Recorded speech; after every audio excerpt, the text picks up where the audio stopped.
The sun on Arvin 4 was red and low in the sky. Dust blew across the quiet ground. The people in the colony moved slowly, not because they were lazy, but because they were scared. They had heard the news. The Drozel ships had arrived. Tomas was a miner. He had worked underground for over 20 years.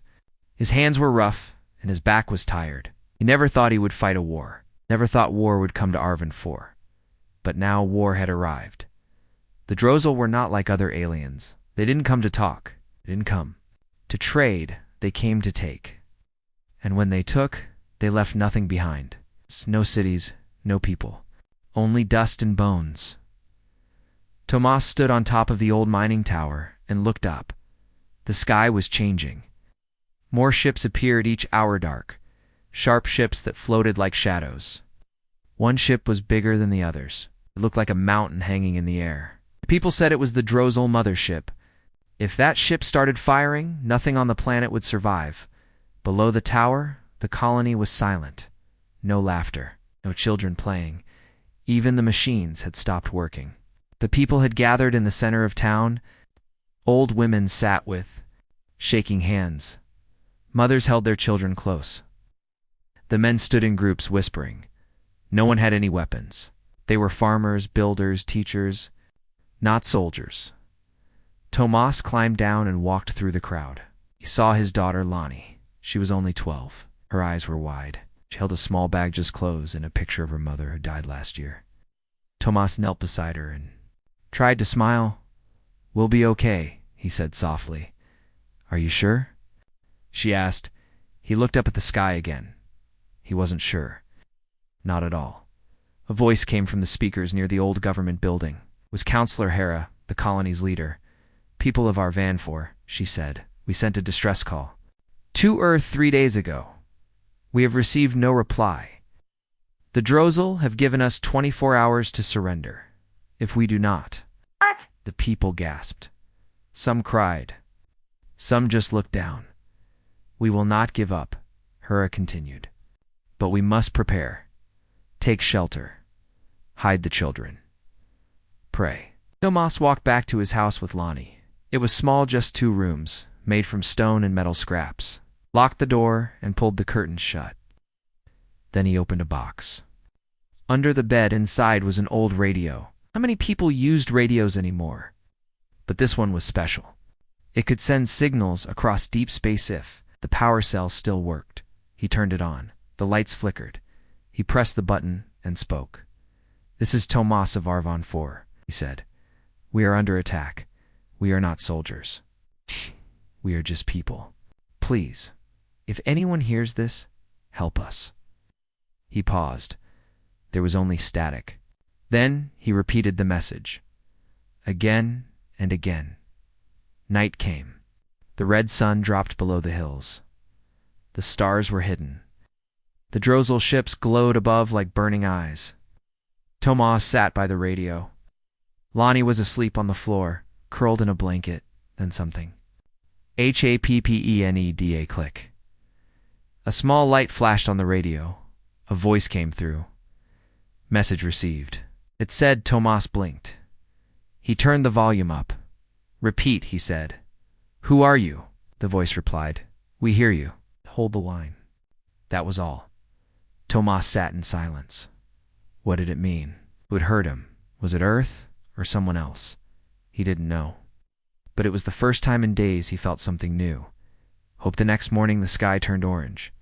A loud sound shook the ground. The Drozel had landed on the far side of the colony. One of their scout ships came close. It hovered just above the ground, making a low humming sound. Tomas grabbed his small camera drone and hid behind a wall.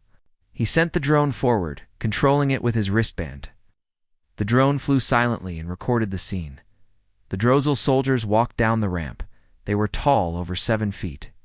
Their skin was hard and black, like armor. Their eyes were red, and they carried long weapons that hissed softly. One of them spoke. "You have 12 hours, said in a deep, sharp voice. "Surrender or be erased." The soldiers marched into the town square. They didn't speak to anyone. They just looked, watched, measured. Then they left.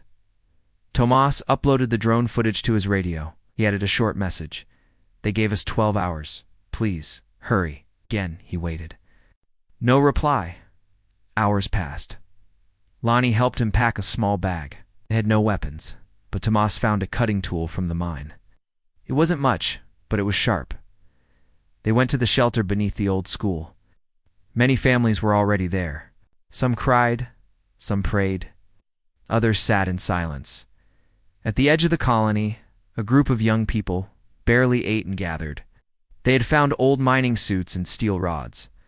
They planned to attack the Drozel at night. A final act of bravery. Tomas tried to stop them. It's suicide, he said. We won't die hiding, one of them replied. Tomas couldn't argue. He looked into their eyes and saw something he hadn't seen before. Fire, suddenly. An explosion. Rocked the colony. Everyone screamed.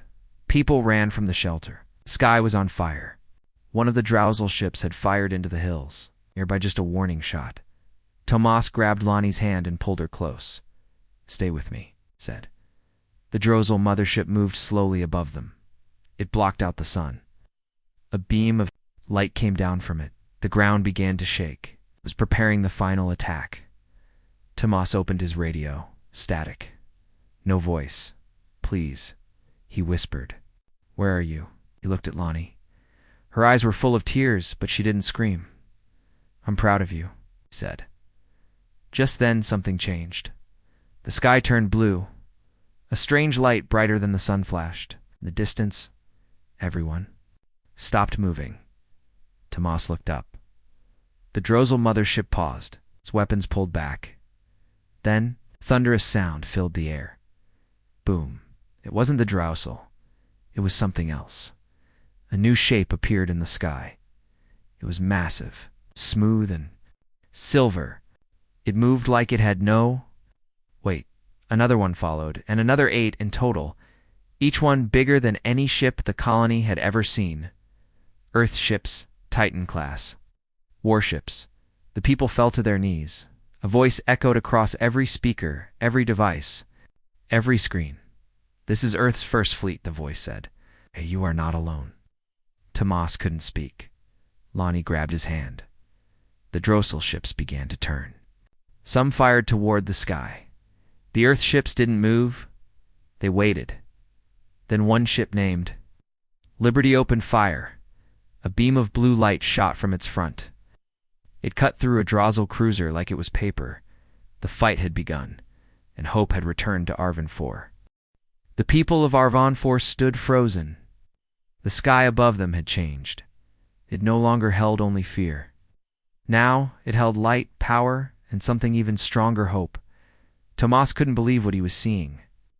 Giant Earth warships hovered above the colony like silent guardians. Each one was smooth, silver, and glowing with blue energy. They didn't shake or roar like the Drozel ships. They floated with quiet confidence. For a moment, even the Drozel didn't move. Then the voice came. Again, .com. Strong. This is Commander Caravan of Earth's First Fleet. We received your call. The enemy will be removed. The people began to cheer. But the sound was cut off by a sudden blast. The Drozel were angry now. One of their destroyers flew straight toward the colony. Its weapons were ready. It locked onto the crowd in the center. Tomas grabbed Lonnie and ran toward the shelter. People screamed. Some fell. The Drozel ship fired. A red beam raced toward the ground. Then dash boom. A bright blue shield appeared in front of the colony. It wasn't there before. It had come from one of the Earth warships above. The red beam hit the shield and vanished. The people stared. They were still alive. Tomas looked at the sky and whispered, "Thank you." Above them, the battle began. The Earth ships moved faster than the Drozel expected. Fighters launched from their underbellies. Sleek and glowing, they danced between enemy ships. The Drozel fired in all directions, but the Earth fighters were too fast. One Drozel cruiser exploded in the air. Another crashed into the mountains. The sky was full of fire and smoke, but the Drozel were not giving up. More of their ships came from orbit, hundreds of them. They were like black arrows flying through the sky. Earth's ships stayed calm. They did not back away. Inside the flagship Liberty, Commander Caravan stood tall. Her face was calm, but her heart was heavy. She had disobeyed orders. The Earth Council had said not to interfere.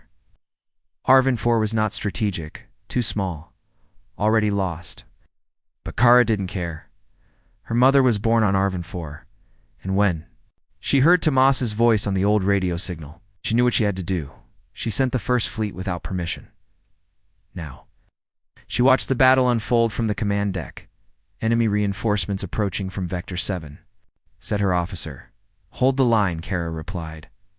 The crew nodded. They trusted her. Back on the ground, Tomas rushed through the colony. Some homes were burning. Some people were hurt. He helped where he could. He had never been a soldier, but he felt like one now. He reached the old-school shelter and helped Lonnie inside. She was shaking. "It's okay," he said. "Earth is here, but the Drozel, they're still coming," she whispered. Tomas nodded yes, but we're not alone anymore. Suddenly the ground shook. A loud sound filled the air. A large Drozel ship landed near the edge of the colony. Soldiers poured out, dozens of them, maybe more. They moved fast and without fear. Tomas looked around, no weapons, no soldiers. The Earth warships were fighting in the sky. No help had landed yet. The people were in danger again. He turned to the young group from earlier, the teens with mining gear and steel rods. "Now's the time," they nodded. They were ready. Together they moved through the alleys and rooftops. They couldn't stop the Drozel, but they could slow them down. The first ambush came near the water tower. The young fighters dropped rocks and used cutting tools. One Drozel fell, then another, but then the aliens opened fire. Blue blasts tore through metal and stone. 3 of the young fighters went down. One screamed in pain. Tomas grabbed him and dragged him behind cover. They needed help. He turned on his wristband. "This is Tomas." He said, "We have ground troops in the colony. We need backup." There was silence, then a reply. "Ground team. Dropping now? ETA 2 minutes?" Tomas exhaled. Above the colony, a part of the Liberty opened. From inside, dropships launched fast, small vessels that carried soldiers. They flew low and fast, dodging fire. 2 of them landed in the colony center doors. Opened Earth Marines stepped out. They wore white armor with blue lights. Their weapons were silent but deadly. Each move was perfect. No fear. Only focus. They moved through the streets like shadows. The Drozel tried to resist, but they weren't ready for trained Earth soldiers. The tide turned. Tomas watched as a Marine took down the Drozel with one clean shot. Another Marine helped a mother carry her child to safety. "Clear the square," one shouted within minutes. The Drozel were pushed back. The colony was safe at least for now. Lonnie ran to Tomas and hugged him tightly. "You were right," she said. "We're not alone." He smiled, tears in his eyes. "No, we're not. The war in the sky still raged. But now, the people of Arvin 4 believed they could win. Kara. Ven looked at the enemy fleet. She knew this was just the beginning, but she also knew something else. Earth had arrived, and Earth never leaves its people behind. Far away from Arvin 4, deep inside Earth's orbit, the war was already causing waves. The Earth Council sat in a cold room, surrounded by screens showing the battle in space. They were powerful people. They made decisions for millions, but not all agreed. Some believed Arvin 4 was too small, too far away. They called it a lost cause. Resources were limited, and Earth had bigger wars to fight. Council leader Riz was one of those voices. He leaned back in his chair and said, "We cannot waste ships on a planet that has no value. Let the Drozel take it. It is not worth Earth's time." Others nodded quietly, but not Caravan. She was young, strong, and full of fire. She stood up, her eyes sharp. "Arvin 4 is more than just a planet," she said. "It is our people, our history. If we lose it, the Drozel will see us as weak. They will come for more." Her words hung in the room. The council was silent. Finally, the leader said, "Commander Ven, your actions have broken protocol. You launched the first fleet without approval. That is insubordination." Kara didn't back down. "We had no choice." "The colony sent a call for help," I answered. A tense moment passed. Then, to everyone's surprise, the council leader nodded slowly. "Very well," he said. "You will lead the fleet. But this battle will decide your future." Kara's heart raced. She left the room quickly. Back on the flagship Liberty, Kara looked out at the stars. The enemy fleet was massive. They were organized, ruthless. They Wanted to crush Earth's spirit. Her crew worked fast. Engineers checked the ship's systems. Pilots prepared their fighters. Soldiers loaded weapons. Kara called her officers together. "Listen carefully," she said. "We are outnumbered. But Earth technology is strong. We fight smart, not just hard. Protect the colony. Save the people. Don't let the Drozel break us." Her officers nodded. The fleet moved closer to Arvin 4. Meanwhile, on the planet, Tomas and the young fighters continued to battle the Drozel soldiers on the ground. They were tired, they were scared, but they refused to give up. One of the teens, Miko, was hurt badly. Tomas carried him to safety. "We can't stop them," Miko said weakly. "They're too strong." "Not alone," Tomas replied. "Earth is here. The Marines will help." Suddenly, a loud sound came from the sky. Dropships landed nearby, unloading more soldiers. Earth reinforcements had arrived. The Drozel soldiers began to retreat. Tomas felt hope again, but the danger was not over. From the enemy mothership, a new weapon was ready. A huge cannon powered up slowly. It glowed red and black. The Drozel commander smiled cruelly. "We will end this quickly," he said. Back on Liberty, Kara watched the cannon from her window. "It's a black hole weapon," her science officer said. "It can destroy everything in a wide area." Kara's eyes narrowed. "We must stop it," she said. The fleet prepared to attack. They moved into position around the Drozel ships. Earth fighters launched again. Explosions lit the sky. The black hole cannon fired. A dark sphere appeared in space. It grew quickly. It pulled ships toward it. Some drove. Azal ships were destroyed by the blast. But the Earth fleet held strong. "Shields forward," Kira ordered. The ships raised a powerful energy shield that stopped the black hole from hitting. Liberty. The shield pulsed with power. The black hole faded. The battle continued. Tomas and Lonnie watched the sky from the colony. "It's too dangerous here," Tomas said. "We must move." He helped Lonnie and the others to a safer shelter. The fighting on the surface slowed. Earth soldiers pushed the Drozel back. Kara made a plan. "We will strike the mothership directly," she said. "If we destroy it, the Drozel fleet will lose command." Her officers agreed. The fleet moved closer to the giant ship. It was like a giant beast in the stars. The final fight was about to begin. Tomas looked up at the sky. He felt a new strength inside. Earth was fighting for them, and they would not lose. The sun had almost disappeared behind the distant mountains of Arvin 4. The sky was darkening. But the battle above was still bright with explosions and fire. Inside the colony, Tomas and Lonnie moved quickly. The ground shook beneath their feet.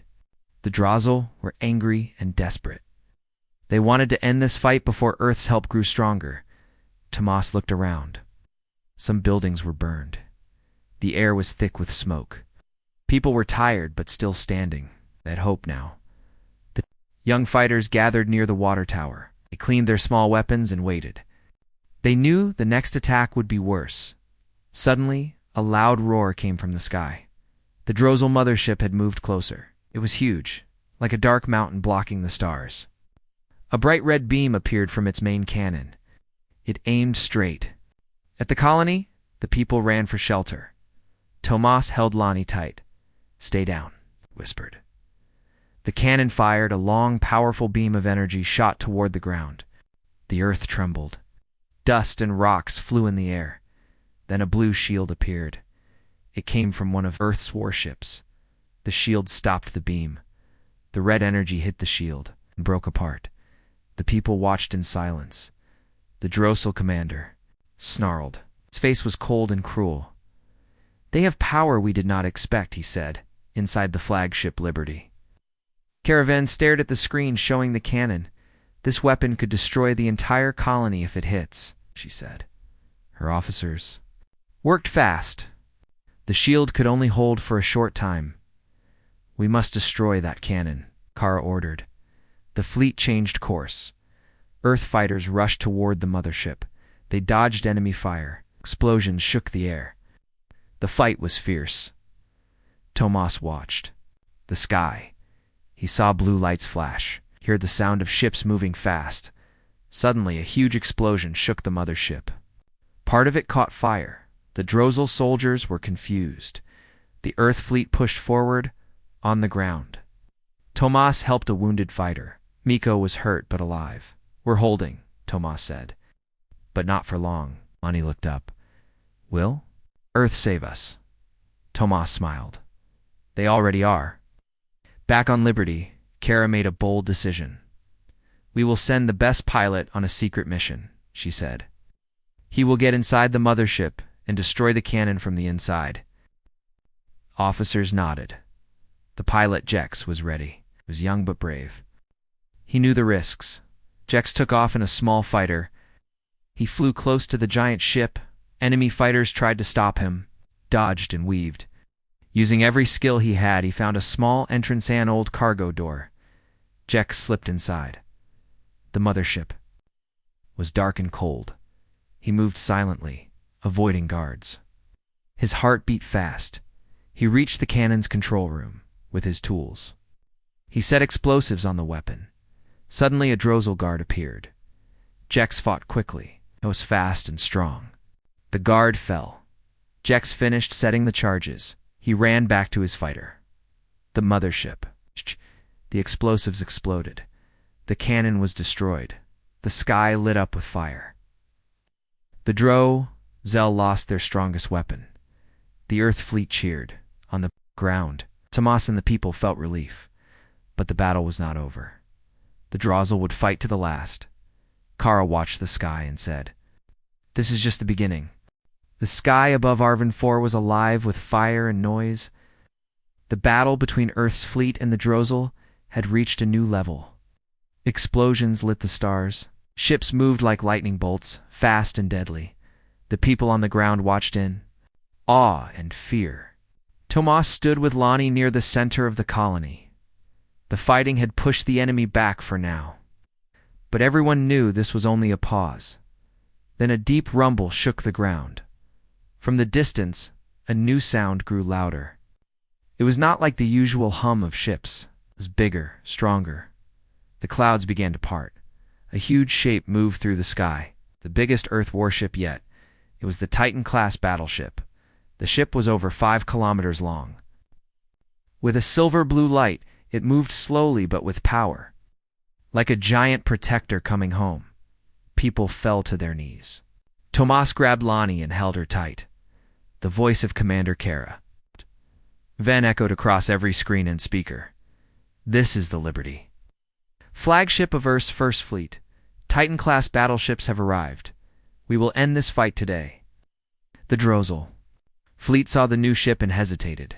Their formations broke. Some ships turned to flee, but the Liberty did not wait. It opened fire. A beam of blue energy shot from the front of the Titan. It was brighter than anything the people had seen, cut through a Drossel cruiser like paper. The ship exploded into flames and debris. Other Earth ships followed. Fighters launched from the Titan's underbelly. They darted between enemy ships. Shooting lasers and missiles, the sky became a battlefield like no other. Inside the Titan, Kara stood on the command deck. She watched the battle with sharp eyes. "We have the advantage," she told her crew. "Keep pressing forward." Her officers nodded. Back on the ground, Tomas saw Earth Marines land near the village. They moved quickly, helping injured people, and fighting small groups of Drossel soldiers left behind. Lonnie watched as a Marine helped an old man walk to safety. "We are saved," she whispered. But Tomas knew the fight was not over. Suddenly alarms rang on the Liberty. The Drozzle had launched a surprise attack. One of their ships fired a huge missile toward the Titan. Kara's face went pale. "It's a black hole missile," she said. "It can destroy everything." She ordered the fleet to raise their strongest shields. The missile flew fast. It hit the shield with a loud boom. The shield flickered but held. The Drozzle were shocked. The battle continued. Tomas looked up and saw the stars burn bright. Earth's mightiest warships had come, and the people of Arvon 4 knew they would never stand alone again. The battle over Arvon 4 had reached its fiercest point. Explosions flashed across the sky like bright stars. Earth's fleet and the Drozzle fought with everything they had. No one wanted to lose.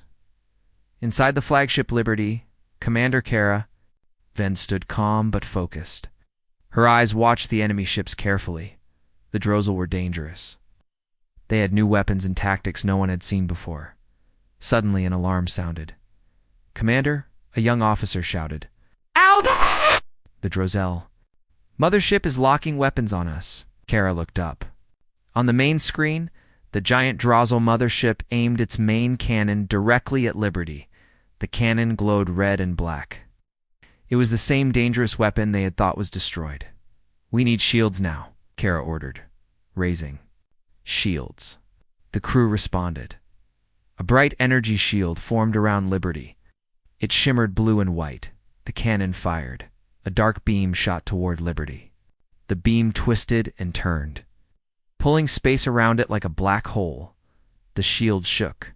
The crew held their breath. The beam hit the shield and stopped. The shield flickered, but stayed strong. The beam disappeared. Everyone sighed in relief. Kara smiled slightly. "Earth technology holds," she said. The crew cheered quietly. But Kara knew this was only a moment. The Drozzle would try again. On the ground, Tomas watched the sky. The battle was fierce, but he could see the ships protecting the colony. Lonnie held his hand tight. "We will win," Tomas said. Suddenly, Earth dropships landed nearby. More soldiers stepped out. He moved fast to help the fighters on the ground. Tomos and the young fighters joined forces with the Marines. They fought side by side, pushing the Drozzle soldiers back. The Drozzle realized they were losing control. In the sky, Kara made a new plan. "We will attack the mothership directly," she told her officers. "Without the mothership, the enemy fleet will be lost." The fleet moved closer. Jex, the brave pilot who destroyed the cannon before, prepared to lead the attack again. He flew his fighter with skill and courage, dodging enemy fire. Inside the mothership, the enemy commander prepared for the final defense. Jex and the fleet fought hard. Explosions rocked the giant ship. Finally, Jex found the command center. He sent a message to Kara, ready to strike. Kara gave the order. The fleet fired their strongest weapons. The mothership shook. Alarms blared. Then, with a massive explosion, the mothership began to break apart. The Drozzle ships became confused. Without their leader, they started to retreat. Arvon 4, Tomas, and Lonnie watched the sky. Clear a little, the battle was turning. Earth's fleet was winning, but the fight was not over yet. Kara looked out at the stars and said quietly, "We will not stop until Earth is safe." The sky over Arvon 4 was filled with smoke and fire. The Drozzle fleet was in chaos. Their mighty mothership was gone. Without its command, their ships moved without order. Many tried to escape. Others fought with desperate rage. But the Earth fleet was ready. Commander Caravan gave calm orders. The Marines on the ground fought alongside Tomas and the colony's young fighters. Together, they pushed the enemy further back. Tomas moved through the burning streets. He helped a mother carry her injured son. His heart was heavy. He had seen too much pain. But he also saw hope. Lonnie stood nearby, watching the sky. "Will it end soon?" she asked. Tomas shook his head. "Not yet. But we are closer." Suddenly an alarm sounded in the sky. A Drozzle warship appeared, larger and faster than the others. It had new weapons.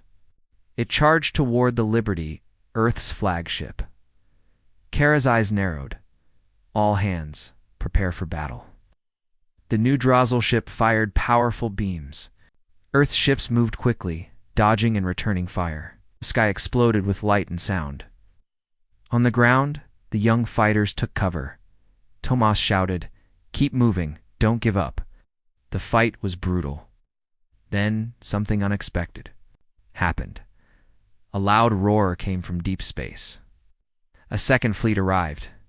More Titan-class warships, ORFs, Mightiest warships centered the fight. Their arrival shocked the Drozel. Some ships tried to run.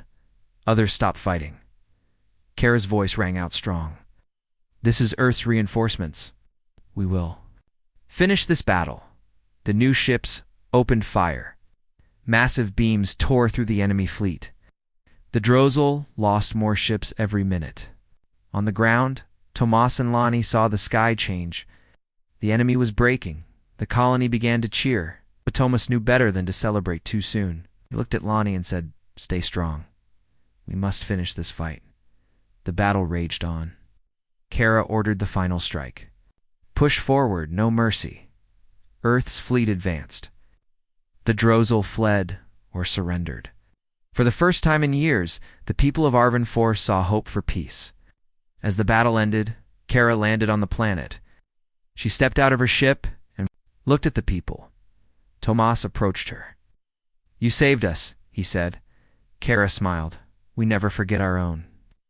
The colony began to rebuild. Tomas was chosen to lead the new government. Lonnie smiled, knowing Earth's fleet would always protect them. The stars above Arvin 4 shone brighter. Earth had stood strong, and the galaxy knew humanity would never stand alone. "Would you like me to write part 8 next?" You said :8 ChatGPT said, "Here is part 8, the final part. Of your HFY sci-fi story, they stood alone. Then Earth's mightiest warships entered the fight, written in simple, basic English, third-person style, with strong emotion and a powerful ending to leave your audience satisfied." The battle was over. The sky above Arvin 4 was calm. Stars shone clearly again. The smoke from the war slowly faded. The colony was quiet but alive.